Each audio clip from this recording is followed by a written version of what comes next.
2 jours après l'annonce du retrait de Bernard Drinville de la course à la direction du Parti québécois, Martine Ouellette reçoit l'appui de 4 centrales syndicales. Alain, c'est pas une surprise, mais il y a des alliances qui se précisent quand même.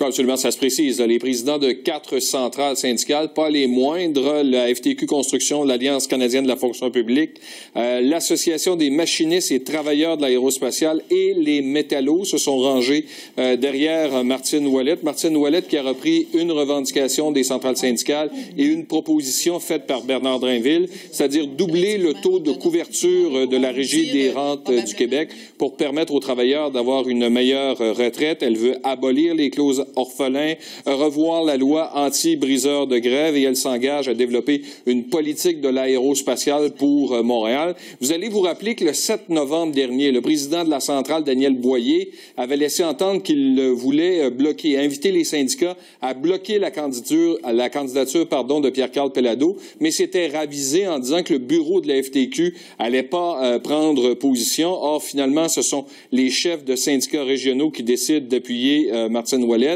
Il représente 200 000 travailleurs. Martine Ouellette qui dit que le PQ doit redevenir le Parti des travailleurs. On l'écoute.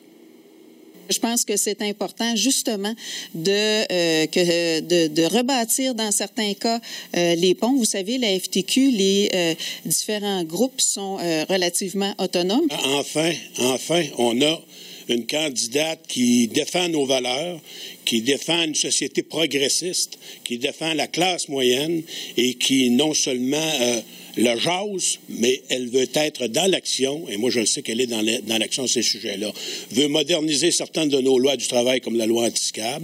Bon, on a là avec nous une candidate de valeur progressiste. Bon, est-ce qu'on sait maintenant, Alain, ce que vont faire les 2 députés là, qui appuyaient Bernard Drinville et qui étaient en réflexion?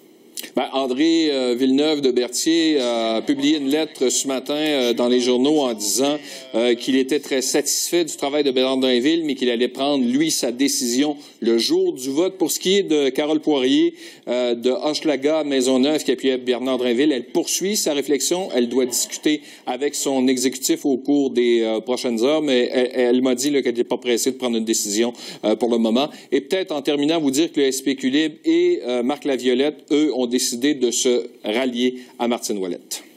Merci, Alain. Pas de quoi.